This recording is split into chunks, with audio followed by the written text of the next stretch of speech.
Eu estou aqui para que a gente dê continuidade com a nossa aula e eu quero iniciar comentando sobre o Brasil pré-colonial, sobre o que foi essa fase da nossa história, para que vocês entendam e para que a gente possa dar continuidade com essa aula.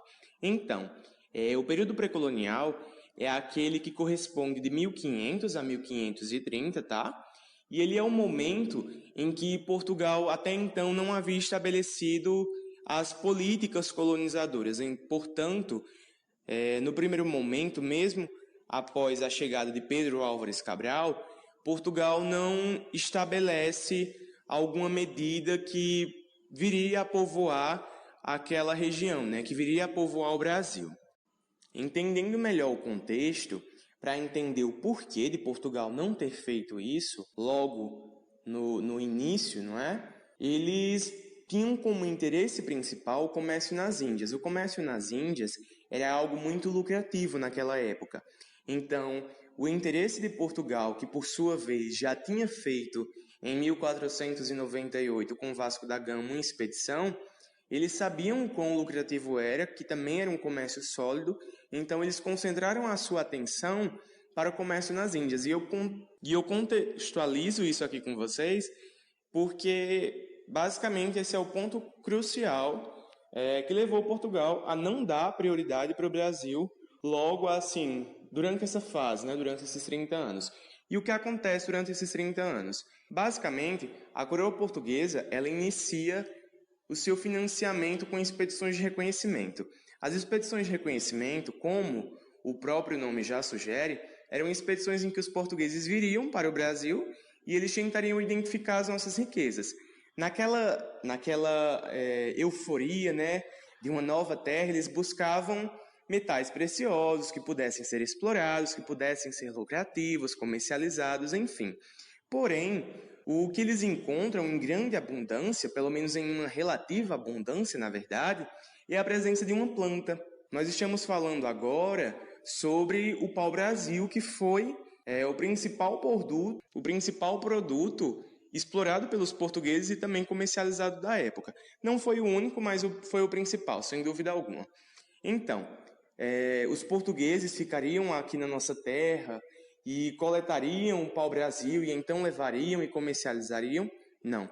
Eles estabeleceram naquele primeiro momento uma relação com os nativos, ou seja, uma relação com os índios, onde os índios trabalhariam, ou seja, eles seriam a mão de obra e, em troca, os portugueses ofereceriam produtos, ferramentas, materiais, a exemplo dos espelhos, dos pentes, né?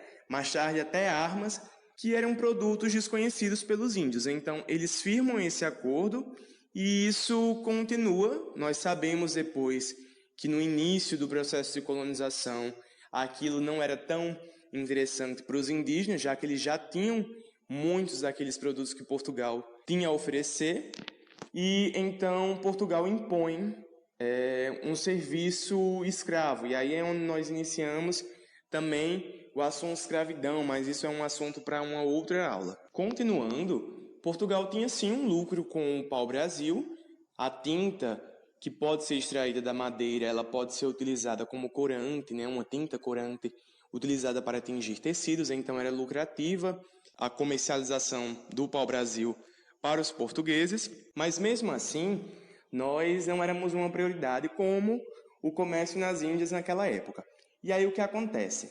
A presença constante de estrangeiros, de outros povos no território brasileiro, leva Portugal a estabelecer as expedições de guarda-costa. As expedições de guarda-costa, elas serviam como uma proteção estabelecida por Portugal e protegeria o território brasileiro de ser explorado por outras nações.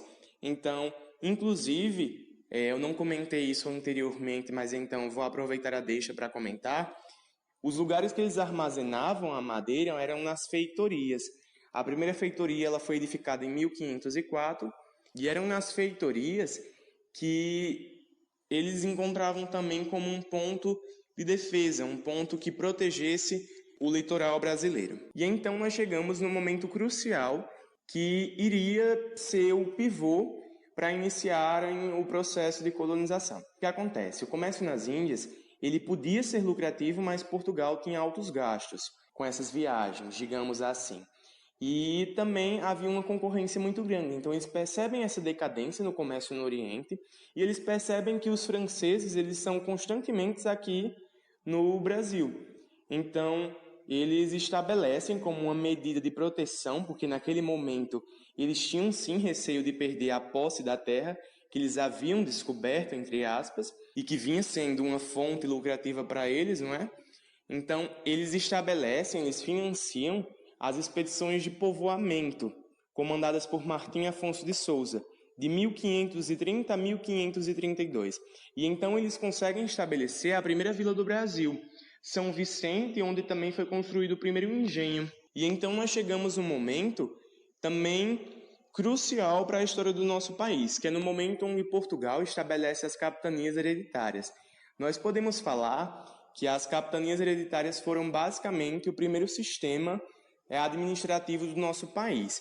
O que eram as capitanias hereditárias? Eu acho que vocês já ouviram falar sobre elas, então eu só vou, eu acho que refrescar a memória de vocês. As capitanias hereditárias foram uma forma, foi um sistema onde dividiram o território em 15 lotes de terra. Esses 15 lotes de terra seriam administrados por 12 donatários. Lembrando, os donatários eles receberam a carta de posse, onde eles podiam passar as capitanias para os seus filhos, por isso hereditárias, né, porque podiam ser passadas por várias gerações, né, de geração em geração. E lembrando, a carta de posse, né, onde falavam que os donatários podiam fazer isso, podiam administrar aquele lugar, também estabelecia que aquele lugar não era deles, e sim da coroa. Então, caso houvesse uma má administração, a coroa podia retomar aquela terra, né, tomar posse daquilo ali novamente. Isso sem contar também na carta foral, que falava sobre, nesse momento, se a carta de posse também falava sobre os direitos, a carta foral ela falava sobre os deveres. E o que aconteceu com o sistema de capitanias hereditárias? Ele não funcionou tão bem quanto o esperado. Na verdade, consideram que ele fracassou, porque apenas 2 das 15 capitanias prosperaram: a capitania de São Vicente e a capitania de Pernambuco, onde Martim Afonso de Souza e Duarte Coelho eram os respectivos donatários. E o que acontece? Qual é o fator que definiu que essas 2 capitanias prosperassem e não seguissem o mesmo rumo das outras 13? Como eu falei, no primeiro momento os índios estabelecem, ou melhor, os portugueses estabelecem com os índios uma relação de acordo. Porém, no momento da colonização, ali o que acontecia era uma escravidão. Então, várias capitanias, as outras, por exemplo, elas sofreram brutalmente com os ataques indígenas aos engenhos, e os donatários eles não recebiam recursos da coroa para administrar, eles precisavam administrar com seus próprios recursos. E a gente sabe que os portugueses que vieram para assumir esse cargo, eles eram pessoas sem muitos recursos, também não tiveram muito conhecimento, já que fizeram uma má administração, isso sem contar também que o território era muito extenso, não era bem dividido. E como eu comentei, o que assim, foi essencial para o sucesso dessas 2 capitanias é que eles conseguem estabelecer o plantio de cana-de-açúcar. A economia açucareira também é um assunto para uma outra aula, mas saibam desde já que foi algo muito importante, tá? Então, eles conseguem estabelecer isso, coisa que as outras não conseguem. E o que acontece? Portugal percebe que aquilo ali não funcionou como deveria. E então, em 1548, as capitanias elas começam em 1534. Não sei se eu comentei esse detalhe anteriormente. E então, em 1548, eles estabelecem um governo geral. Assim, seres humanos, eu fico muito contente com o projeto. Acho uma iniciativa muito bacana. Porém, Camille e eu, nós não sabemos como está a disponibilidade de vocês.